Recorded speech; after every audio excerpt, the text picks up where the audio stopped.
Okay, reinforcement. And this one is really simple. There's long discussions on it, but it's the process, now this is the reinforcement, is the process of strengthening or increasing the rate of a response. That's what it is. It's the process.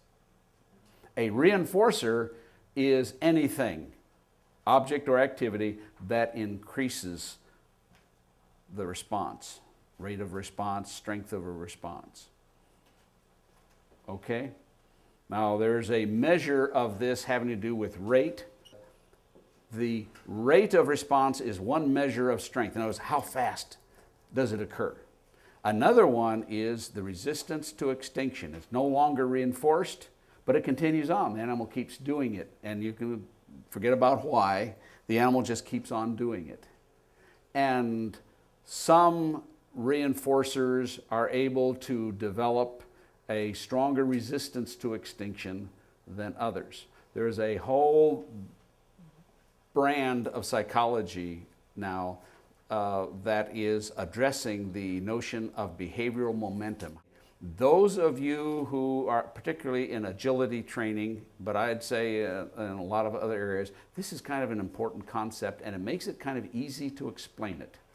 If you think of behavior as a mass, a physical mass, and you're reinforcing this over a period of time, it's gaining in mass. Every time you reinforce it, it gains in mass. Now remember about mass and inertia?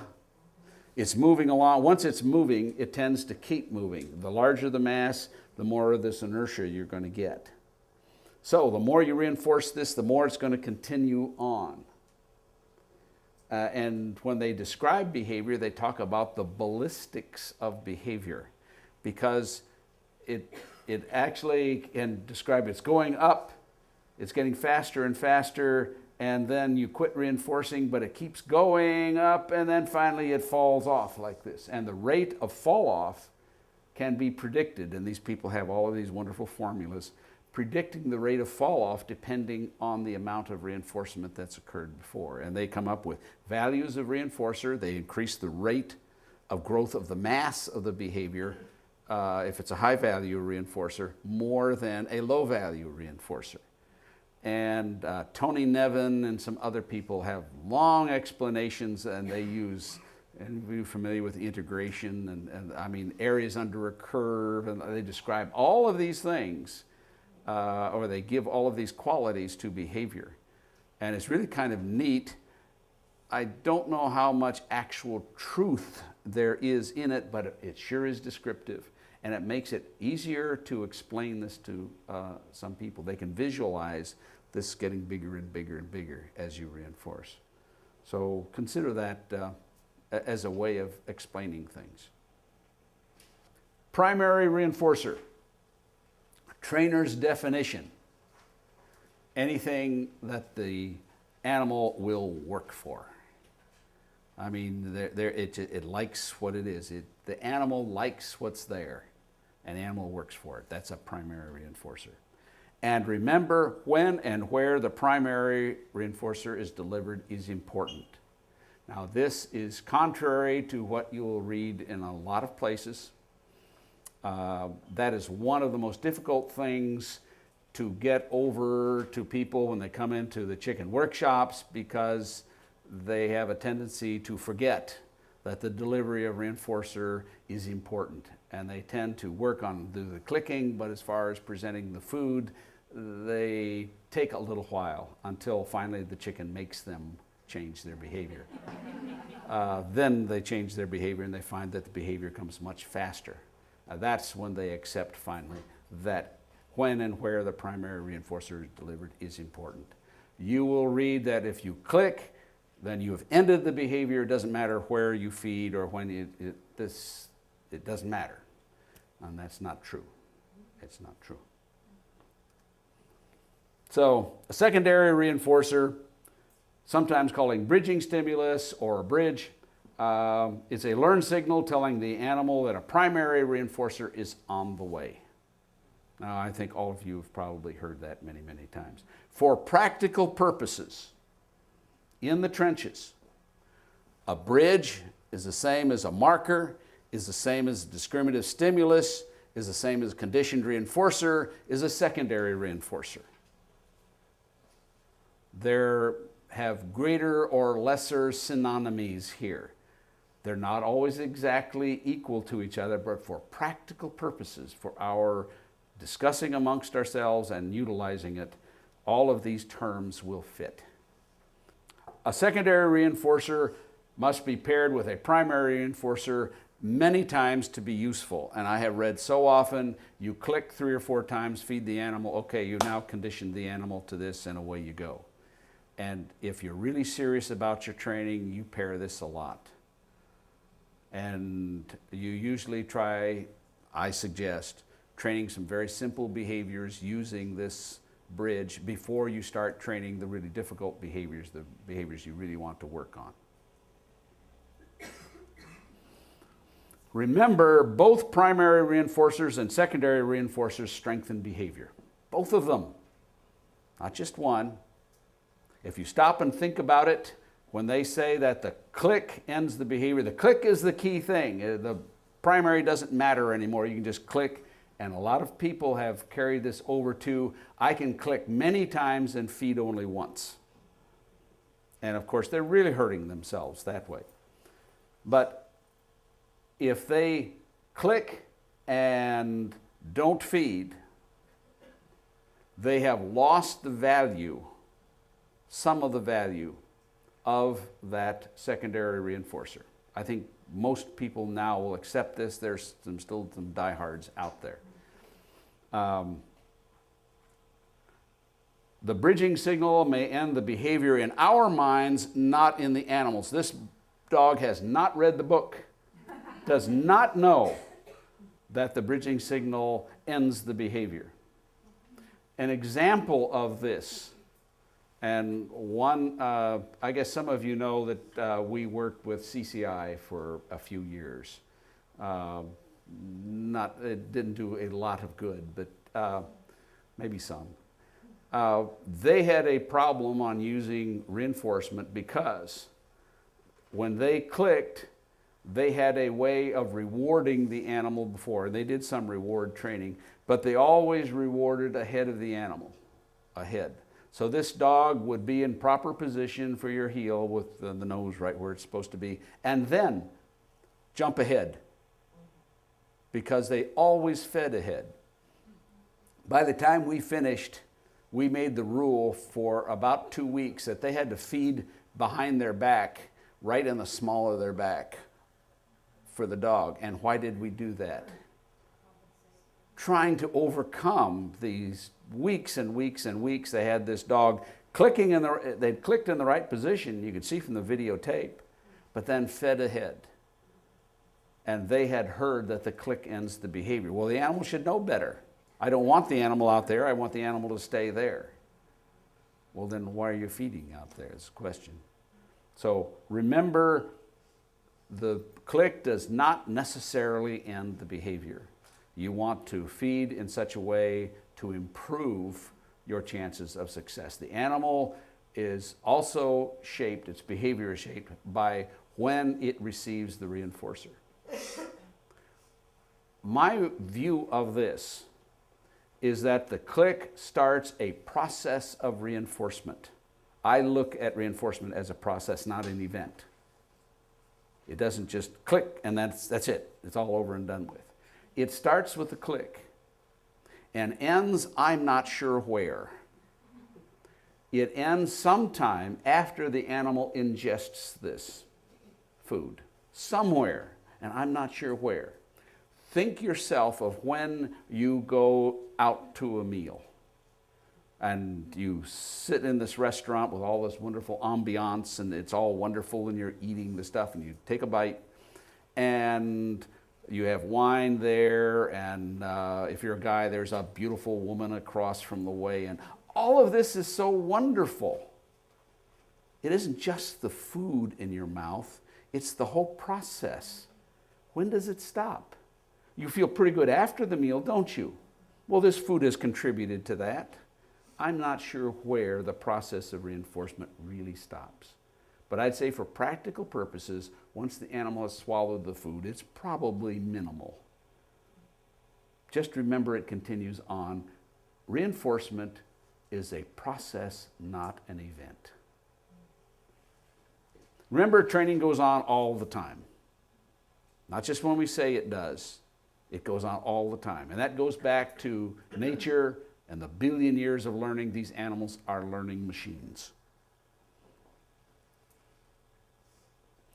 The animal can learn any signal that predicts reinforcement. Now, those people who were at chicken workshop, they really know this. The chicken learns the slightest movement of that cup says something's going to happen, and the chicken responds to that.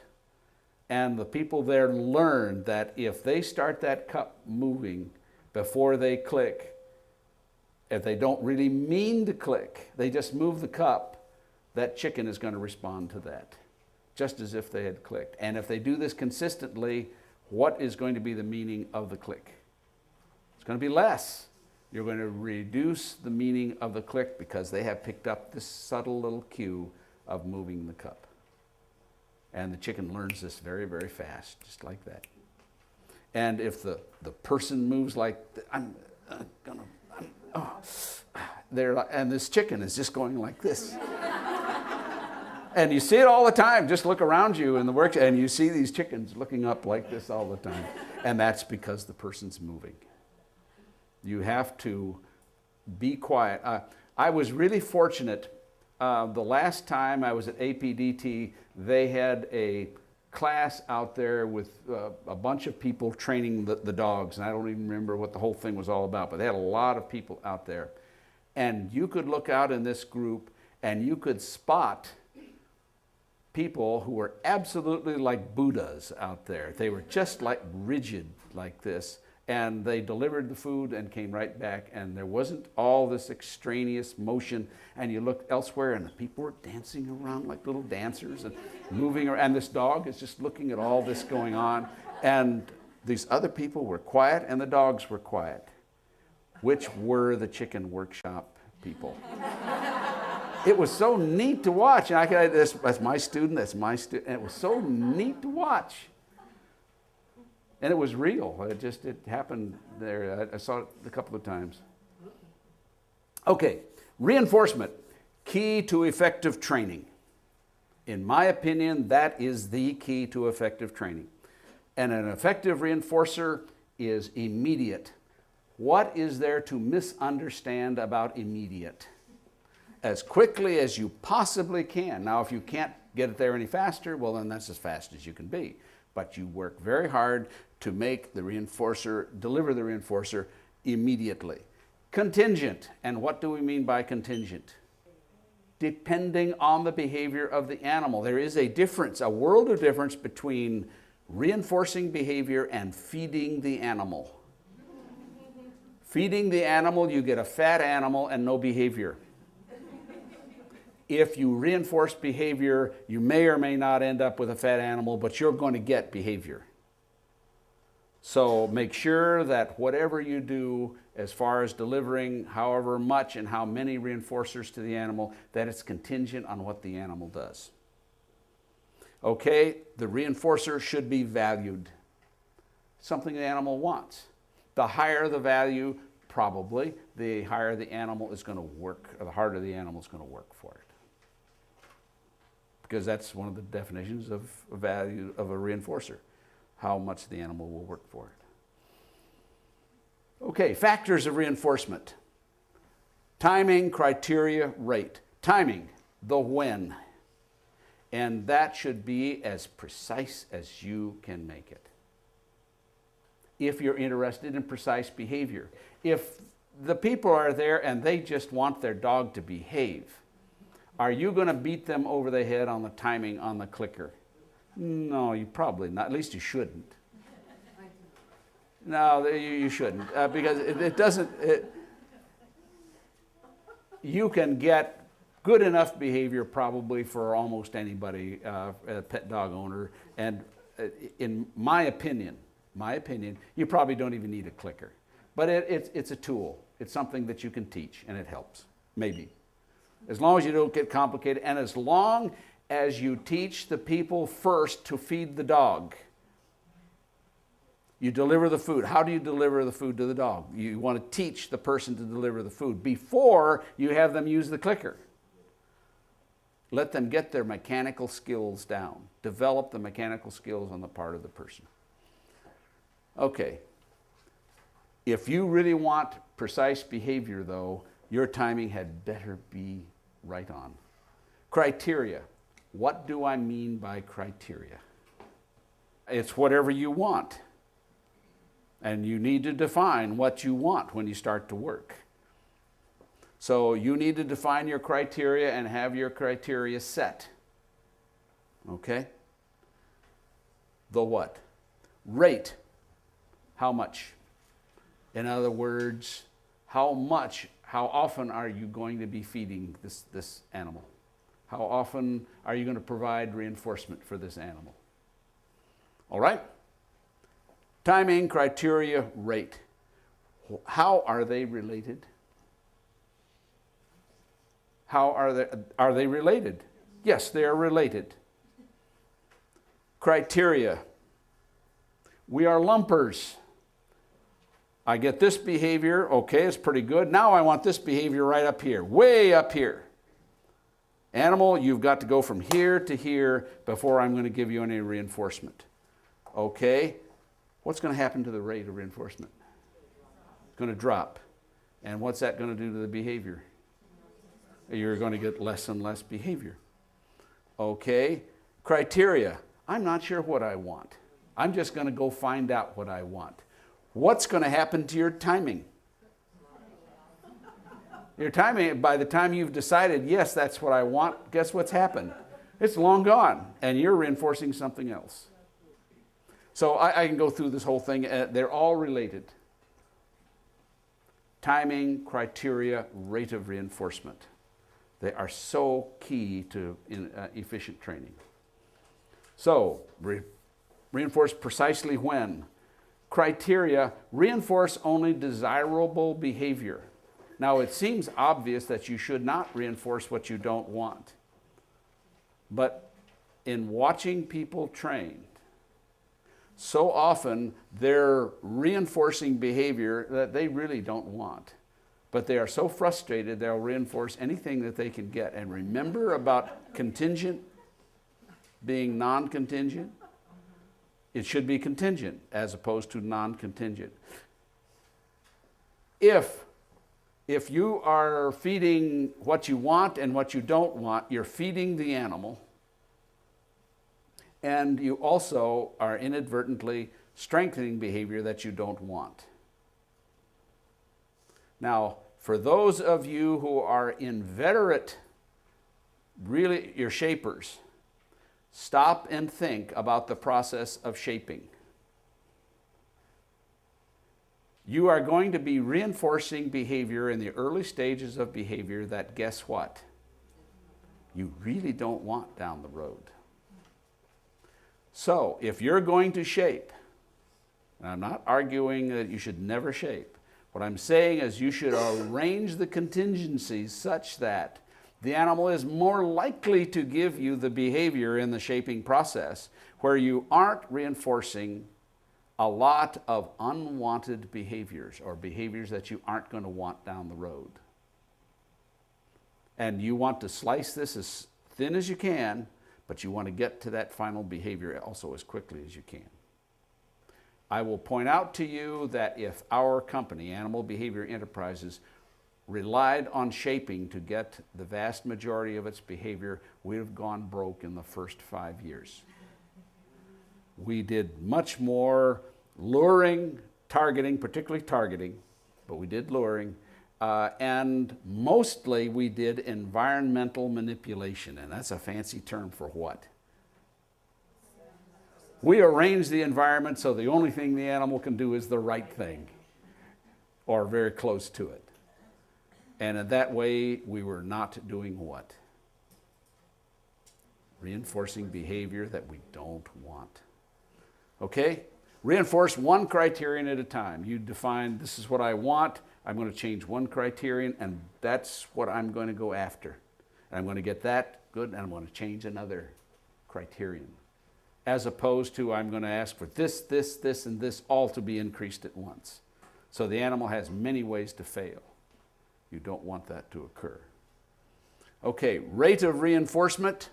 If you have a high rate of reinforcement, you've made it very worthwhile for the animal to play your silly little game.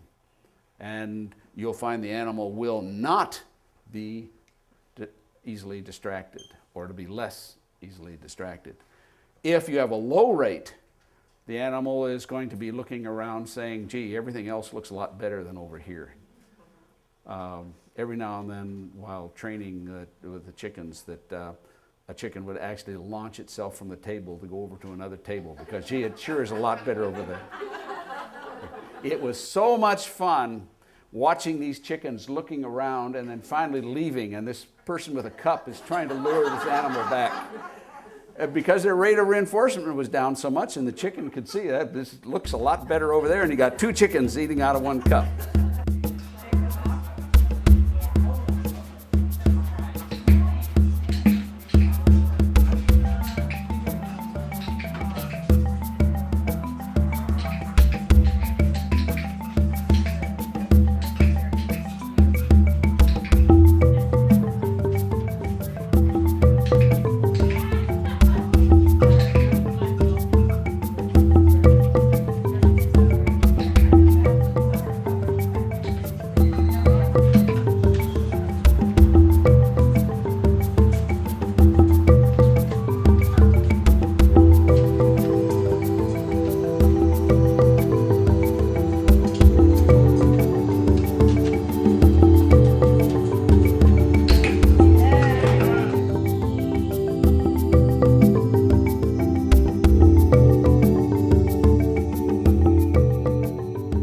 Of lumpers and splitters. Okay, some trainers are lumpers and some are splitters. Splitting is reductionist, lumping is collectivist. So splitting means you take a behavior and you make little tiny slices out of it. And you ask for this piece of behavior and this piece of behavior and this piece of behavior until finally you get where you're going. Lumping is collectivist. I want from here to here, I want it all, and I want it all at once. We're not going to make any intermediate steps. The process, what you do when you analyze this behavior, when you split it into either small pieces or large pieces, is called behavior analysis. Okay, so training heeling is training a behavior or lumping. Clicking when the dog's nose is 2 inches from the pants seam line for 10 seconds is reinforcing a response. 2 inches for 10 seconds is the response criterion, or what I call splitting. Improper lumping can lead to erratic learning, including learning plateaus. If you have a learning plateau under most environmental circumstances, I'm not talking about open environment training with dolphins or anything where you can't control things very well, but ordinary training, I'm going to say to you, if you have a learning plateau, you didn't do it right. Now, if you want a name here, Ogden Lindsley. Look up Ogden Lindsley and learn about not having learning plateaus. You should not have a learning plateau. A learning plateau is where this animal is fishing around like, what in the hell does he or she want? I don't know. I've got to explore to find out what they want. So they're trying all of these different things. You're not going to move things so fast that the animal really doesn't know why it was reinforced. It's going to be reinforced often enough that it's going to know why it was reinforced. And the point here is that so often when the animal is successful for 1 or 2 tries, the person says, oh, they've got it, and guess what they do? They move on another step. What you need to do is stop and make sure this animal does it a number of times, and I'll be describing this in a little bit. The animal will go through it a number of times, and then the animal will move on to the next step. You'll find that that won't happen, at least not very often. This idea of sinking in is something that you hear when people have pushed very hard and the animal suddenly the next day seems to get it. Get it. Well, maybe it does sometimes and maybe it doesn't at other times. But if you do it right, that won't happen. If you do it right, it means that you haven't asked this chicken, this dog, this aardvark, this zebra to do it enough times so that it says, oh, that is what gets me the reinforcement. What it means is that the animal does it once or twice, the animal says, well, gee, maybe I've got it, and then suddenly you change the criteria on the animal again. Now, it tries to do what it did before, and maybe sometimes it's reinforced and sometimes not. Now, what do I have to do to get reinforced? It means you've pushed too far, you have lumped. Am I explaining it well enough? Okay. Learning plateaus should not occur under normal learning circumstances. Again, I point out that the people operating in open environment work, where you can't control the environment, and oftentimes the animal has to figure out exactly how to do what you're asking it to do. That's different. And you will find learning plateaus, but that's because of our inability to control the environment. Myself, I consider myself a careful splitter, but boy, if that animal will give me a big piece of behavior, I'm not going to send it back. I'm going to grab it. I'm going to grab it. Also, if you can't describe what you want in a simple sentence, you don't know what you want or you're asking for too much. You should be able to describe exactly what you want in a simple sentence. The use of video or the invention of video, the availability of video is equal to the secondary reinforcer, the invention of the secondary reinforcer. It's that important. So go out and buy a cheap video camera and start recording yourself. Be sure you show yourself, the animal, and you can hear what's going on. And I think you'll find that your training will improve.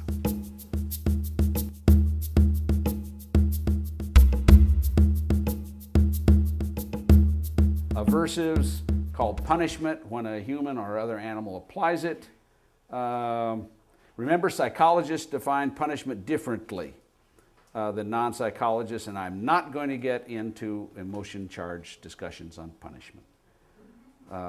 All punishment does is it reduces the rate of response to that, or just reduces the rate of response. Okay. An aversive is a stimulus that reduces the rate of a behavior. That's all it is. It may be painful, maybe not.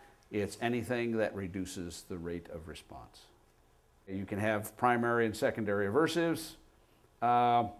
And the secondary aversive is this bit of no and then whap. It'll whap the animal. Okay, no doesn't really mean anything until it's been paired, and now it means something. So you say no, and it's a secondary aversive. So reinforcers and punishers may be applied or removed during training.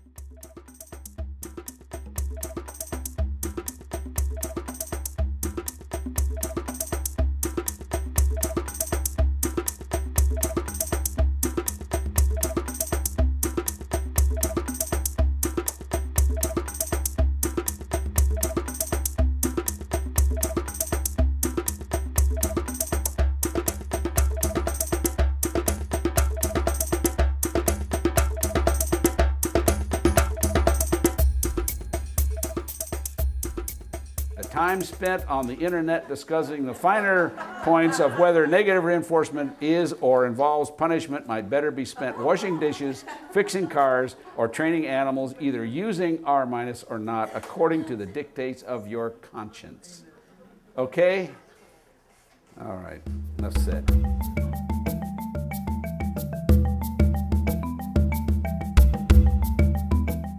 Extinction, another way to weaken behavior. I consider a kinder, gentler way.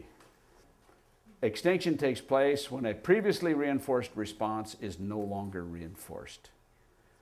So you've been reinforcing it either advertently or inadvertently, and now you don't, and over a period of time it will gradually reduce. Now, I'm going to say this, and you can file this away. that there are people in behavior analysis that are arguing that extinction is not a principle, that there are other factors involved in this. I will say that for our purposes, for animal training purposes, for those spending their time in the trenches training animals, consider this as a principle. It works. But remember, there are people who are at work trying to change this, and they believe they have the data to support it. I haven't seen it that strongly. So I'm just pointing this out because it could be 5 years from now they're going to claim that extinction is something else entirely. So you heard it here first. Extinction produces two events that lead some to believe that extinction does not work: the extinction burst and spontaneous recovery. So the extinction burst is a rapid series of the response being extinguished that occurs at any time during the extinction session. And the responses may be more vigorous than what occurred before. And sometimes when people see this, they see this high rate of behavior, it just isn't working. And what it really means is that it is indeed working. Sometimes this doesn't happen. Sometimes it just fades away and that's it. That's a fairly rare event if this behavior has been reinforced a fair amount. But if it's a behavior that has been reinforced anyway, oftentimes it just fades and doesn't go through this extinction burst. Responses may be more vigorous. And the spontaneous recovery is the sudden appearance of a previously extinguished behavior at the beginning of an extinction session. So, you thought the behavior was gone and you start training on something that you had been trying to extinguish before. You want another response instead of the response you had been reinforcing, and Friday it was gone. The old behavior was gone. Now you start Monday, and guess what? There it is. Now usually it's a bit weaker, and it doesn't take long to disappear. Spontaneous recovery is very useful, because if we screw up and get rid of a behavior that we didn't want to get rid of, what should we do?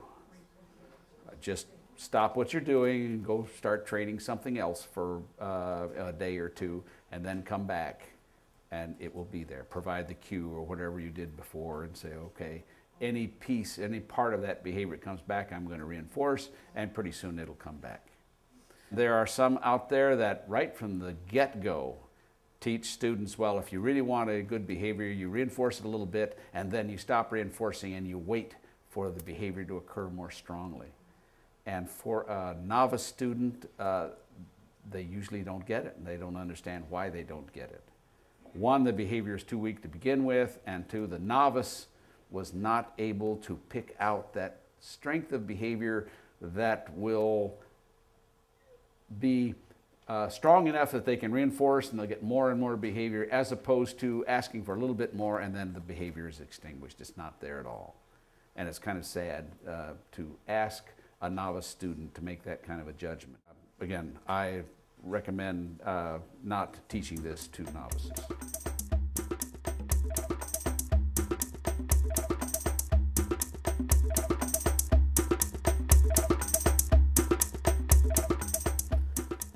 Generalization occurs in two forms: stimulus generalization and response generalization. What do I mean by stimulus generalization and response generalization? You have been giving this signal for something, and you get this behavior, and then you want to have the dog do entirely different behavior, and you go like this. It's different from this, and this is a new dog, and the dog doesn't see any real difference. I mean, all of this is pretty similar to the dog, and the dog gives you that old behavior, the behavior to this. That is called stimulus generalization, where they, in practical sense, they begin to mix up cues. Okay? Response generalization. It gives a different way of solving problems. The behavior might appear to be different, but it does the same thing. A dolphin is trained to play basketball, and you've taught it by carrying the ball on its rostrum, on the end of its nose. You've seen this, and it puts the ball into the basket. For those who have trained lots of dolphins, you know this behavior is going to occur. Sooner or later, the dolphin, either with a flipper or with its flukes, is going to hit the ball and it's going to go in the basket. It says, oh, you want it in there. Well, what about this? And you either reinforce it or you don't. You got the response that you wanted, or the result that you wanted, not necessarily the response that you wanted, but the result.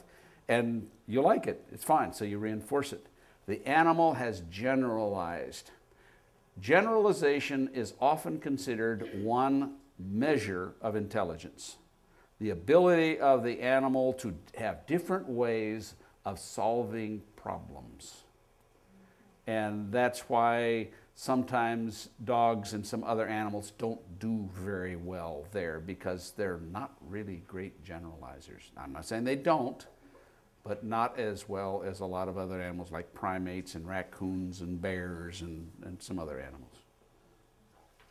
I could easily say this would end my entire presentation if I just said, training is a mechanical skill. Here are the 5 principles: timing, criteria, rate of reinforcement, and the single most powerful tool that you have is the bridge. Don't dull it.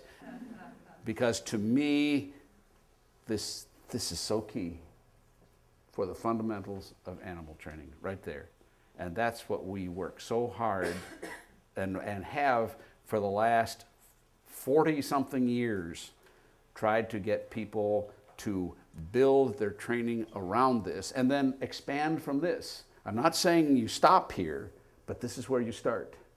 This is where you should start your students, right here, and expand from that. And I think you'll agree that's what I do in the chicken workshops. That's the fundamentals right there. Okay, not a principle, just a pet peeve of mine. Common sense, if you will. And that's focus. I was visiting a place where they were working on agility training, just visiting. And I was watching out on this floor. People were running their dogs, and they'd run their dogs for a while and then stop. And people were chatting, and here's their dogs running around. Sometimes they're interacting, and sometimes they're just running around and the like. And then the people go back and start training again. And the dogs are all over the place. What's happened? They've lost their dogs. The dogs are now thinking about something. They're involved in something else. You didn't make it worthwhile for the animal to continue paying attention to what you wanted it to pay attention to. Now you want to get the animal's attention, but the animal now is already on doggy behavior, not behavior that you want, but its own agenda is now being addressed. And you've got to change this dog back to what you wanted before. If you want to talk or chat, what should you do? Leave the floor. Go somewhere else. Don't stand in the middle of the training area with all this apparatus around, with this dog milling around. Go somewhere else. Go next to the wall, or tie the dog up, or just sit down in a chair and pet the dog and talk about whatever you want to talk about. And then go back and start over again. Now, that doesn't mean the dog is going to start immediately, but at least you haven't started this dog doing other things. The dog has not lost complete focus on what it was doing. And that's a trainer problem as far as I'm concerned. It's not the dog's problem, that's a trainer's problem.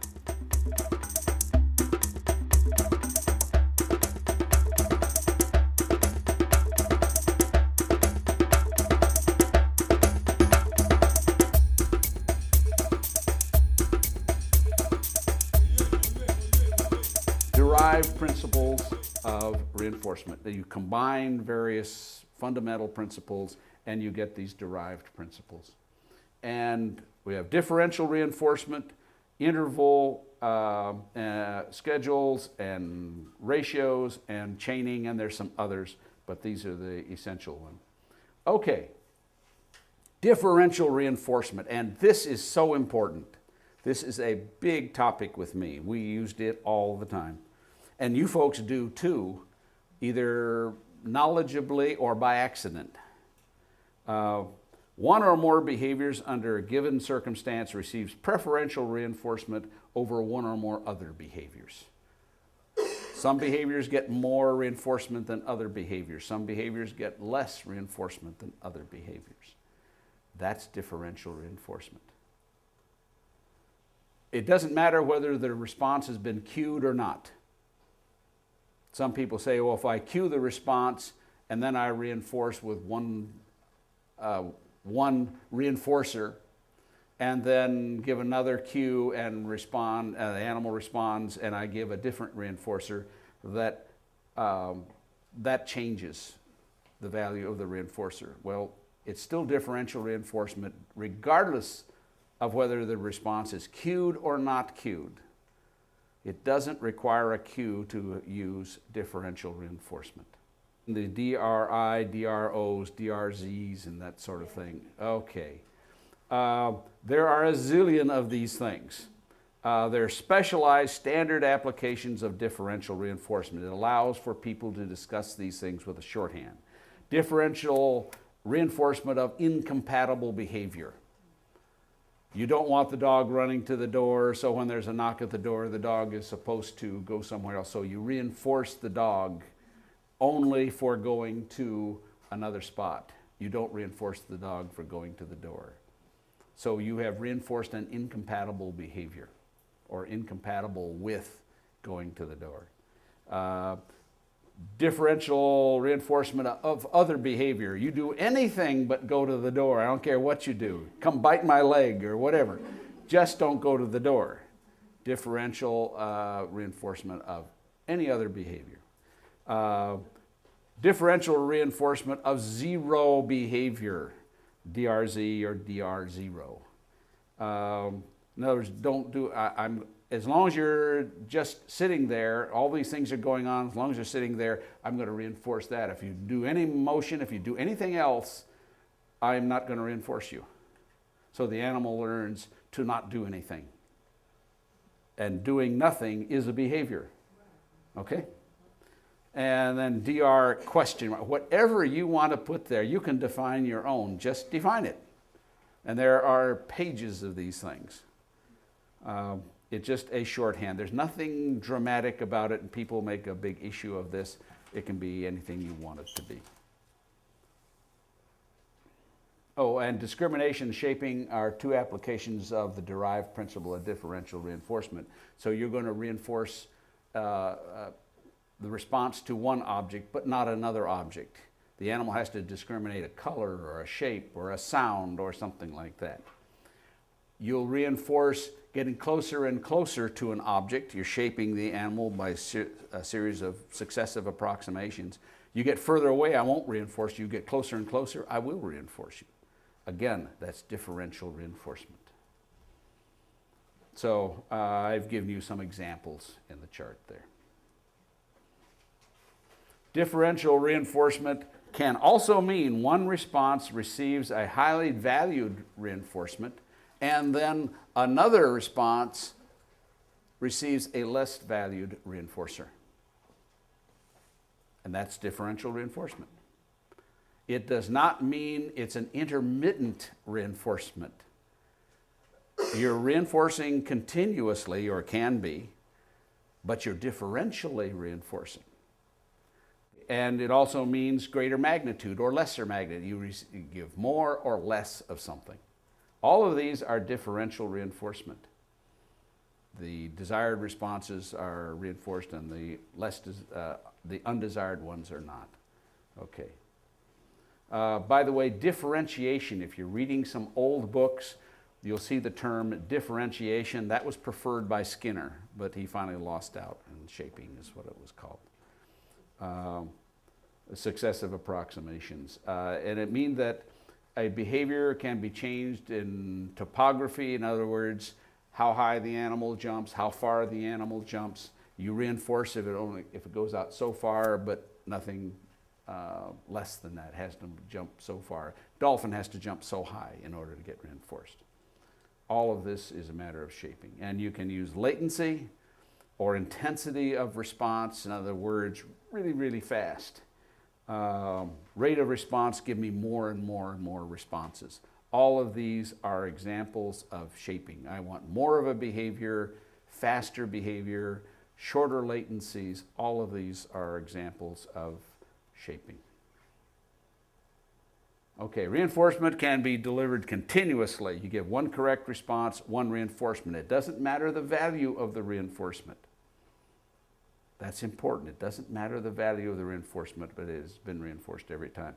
Or intermittently, more than one correct response, and you get one reinforcement. You have to give me a number of behaviors that are up to specs, not just any behavior. That's another issue that people tend to forget.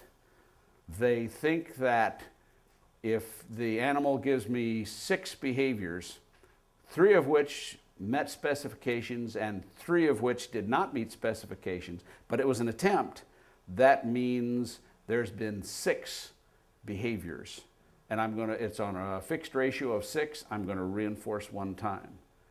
That's not the way it works. If only 3 met specifications, that's only a fixed ratio of 3. The others are not counted. You don't count attempts that do not meet specifications. They are not included in a ratio. So there are interval schedules, and that means you count the number of the amount of time that occurs between the last occurrence of the behavior, the last reinforcement, and the first behavior that occurs when the interval is up. All right, here's where it starts. Right here. This is time in this direction here. And you start the count, the timing right here.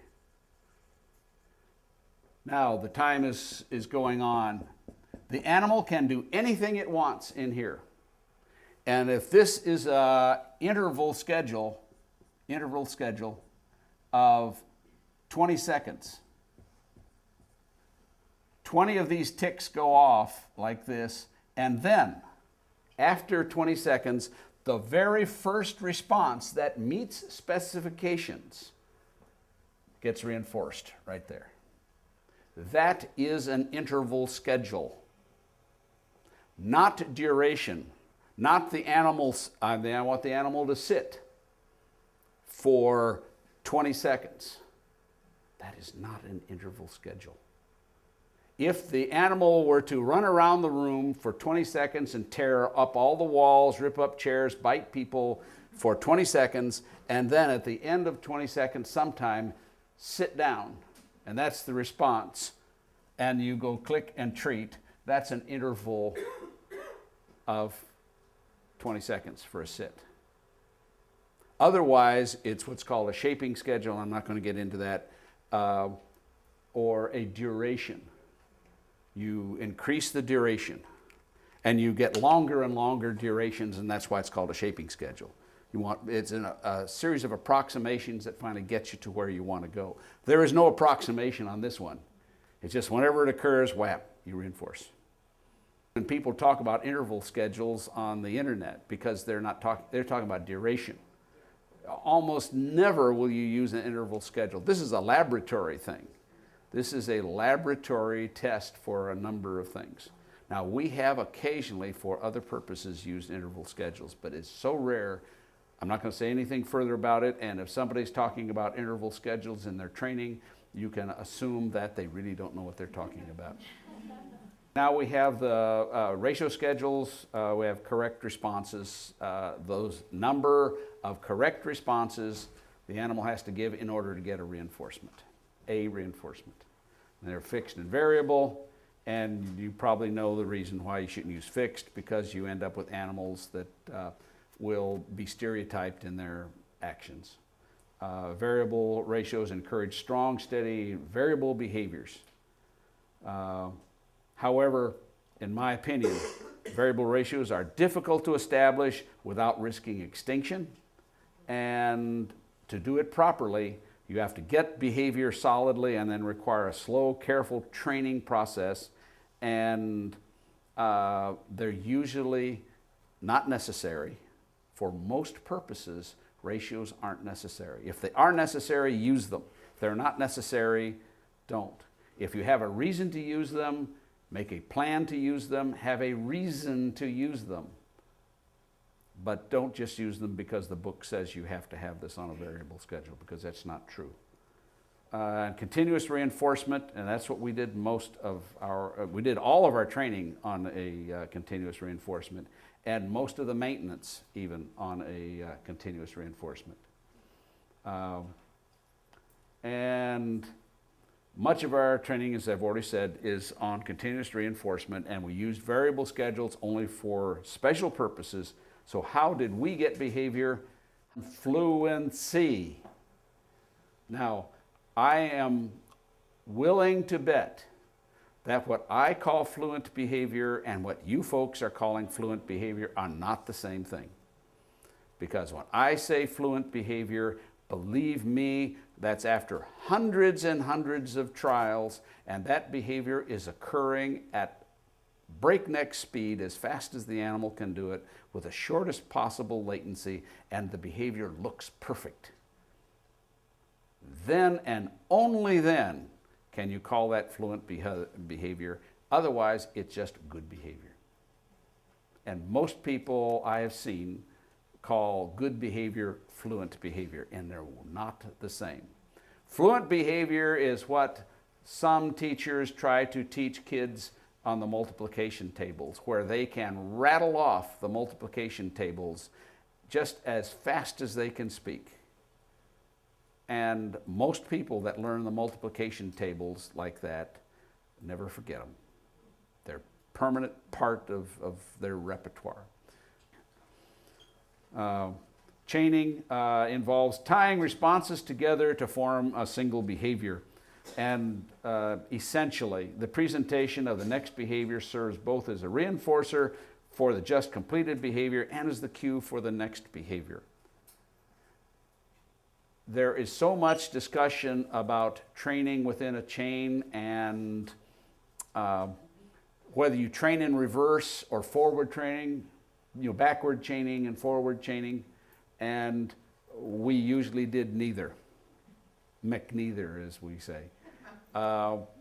We usually trained individual behaviors and then pieced them together afterwards.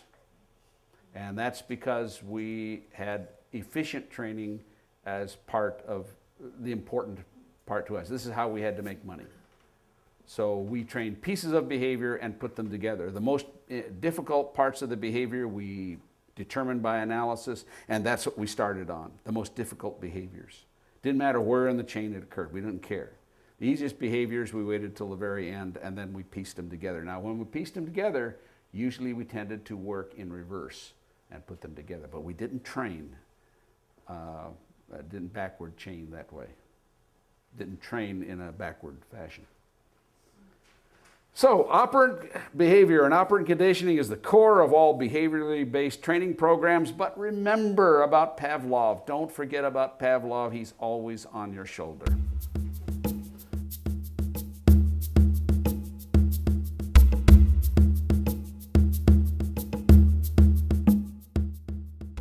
Planning is part of training mechanics.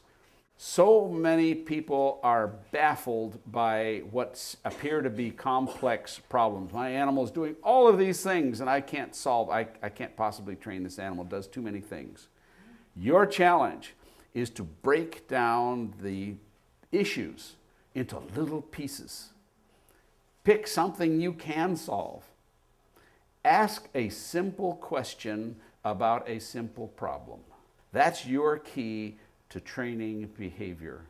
You isolate simple issues and you address these simple issues. Don't address complex problems. Now it's easy for me to say, and I don't have the time to go walk you through the process. But that is key to a person who can really solve complex behavioral problems, is the ability to analyze behavior and then ask a simple question. Think, plan, do. Think. That's best done in a bar or someplace like that. Pigs can fly. You can do anything you want. Don't be constrained. Don't worry about the real world. Don't have to worry about it. No constraints. Anything that you want to do. And then plan. That's the time you have to worry about the rest of the world. You have to plan, and if it won't work, it won't work. But don't say it won't work if you're not sure. If you haven't tried it, if you look at this pig and determine, okay, pig, you really can't fly because you don't have any wings, okay, I'll buy that. But other than like that, don't feel constrained. Try. Come up with a plan to try to get that particular behavior. And that's how people come up with original, creative behavior. Rehearse. Everybody, you should know, one, before your dog is involved in this, one, what is the behavior? What's the criterion for reinforcement? What are you going to click? What does that animal have to do in order to make you click? And then once you have clicked, what's the next step? Where are you going to deliver that reinforcement? Determine where it's going to be, and then you try it. Get your food out. Where are you going to present? You might find that where you thought you were going to present it is not practical. Rehearse, rehearse, rehearse. And practice without the animal.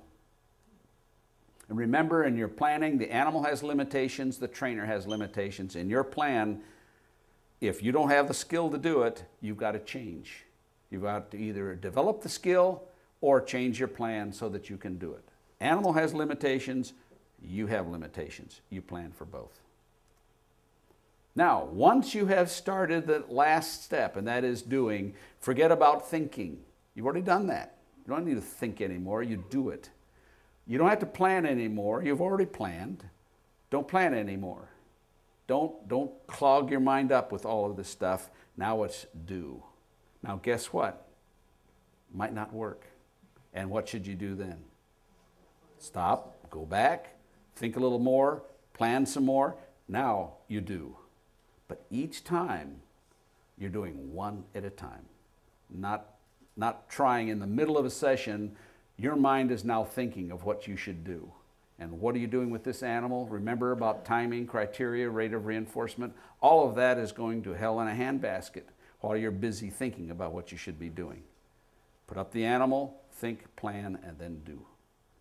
And remember about the most important commodity, the most important thing that you have in your life having to work with your animals, and that is time.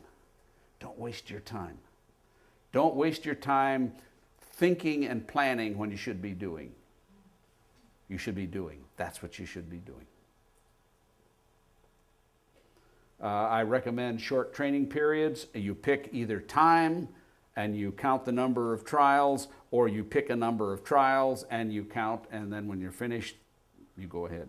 One behavior per session, one criterion per session. And what you're looking for is success at 80% of meeting your criteria for 2 sessions, and 80% success or better, move on. Go to the next step and keep moving on. Don't take it to 100% and don't do it at 50%. If you take it to 100%, what's going to happen? Behavior is going to be too good, it's going to be too well ingrained, and you're going to have to extinguish a lot of behavior, right? Because remember I mentioned before, you don't want to reinforce behavior you don't want.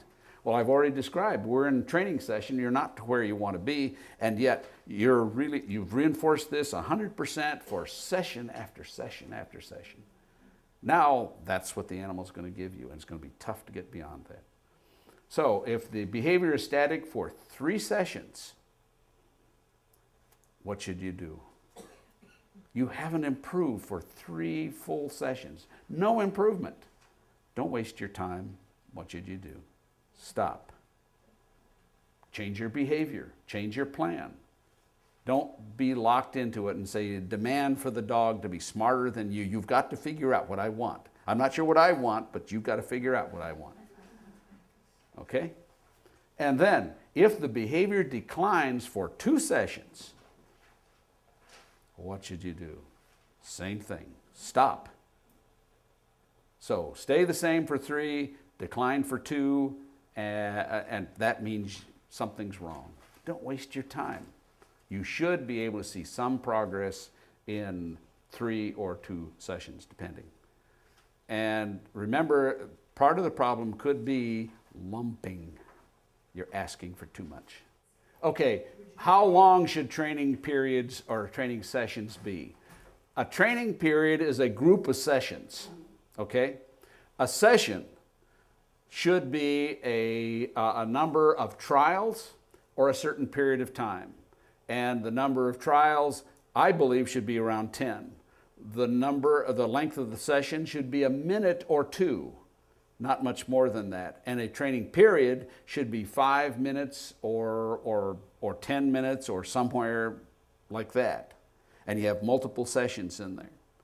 And that's so you can have some grasp of what's going on. Because at the end of that time period, you need to go back and say, where am I? What do I need to change?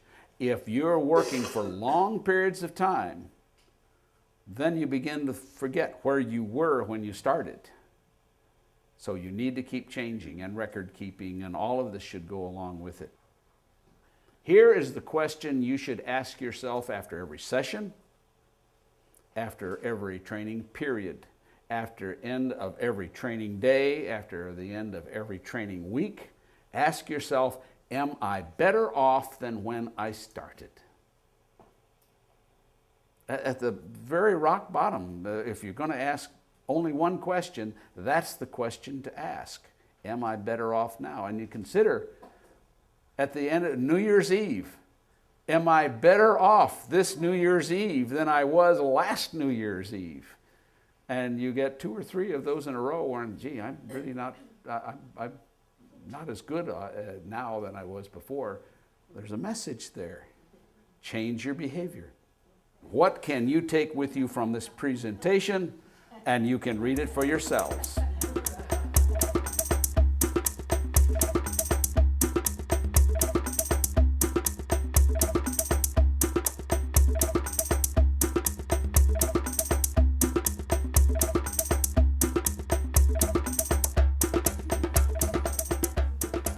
Okay, look for simplicity. 80% of trainer problems, this is how we earned a lot of our income, 80% of trainer problems are caused by timing, criteria, and rate of reinforcement. Trainers get bored, animals don't. The only exceptions to this we found are some of the primates, dolphins, some of the higher animals like elephants and the like. A few of those indicate by their behavior that repetitive behavior over a long period of time can get you into a little trouble. But with dogs and cats and all these animals, we have had dogs do hundreds and hundreds and hundreds of exactly the same response, day after day, week after week, month after month, the same thing, and just keep doing it. If you stop and think, how will bored animals survive in nature? If they find a good way to get food, a really good way to get food, why would they change? They won't change. They'll just keep doing the same thing. As long as it returns, they'll keep doing it, and they'll get more and more and more of it. They don't get bored. Trainer gets bored. Leave doubt at the kennel door. When you walk in that kennel to train, you are the finest trainer in the world. Nobody is better than you are when you walk in there. Believe that. Have yourself totally prepared. Believe in the technology. It won't let you down. This is well-tested stuff, folks. It really is. It's well-tested. If something happens that it doesn't work, what does that mean? Not doing it right. Back up, analyze, do it again. Believe in the technology, but also believe in your ability to use the technology. Got to believe in yourself too. So just believe. Thank you.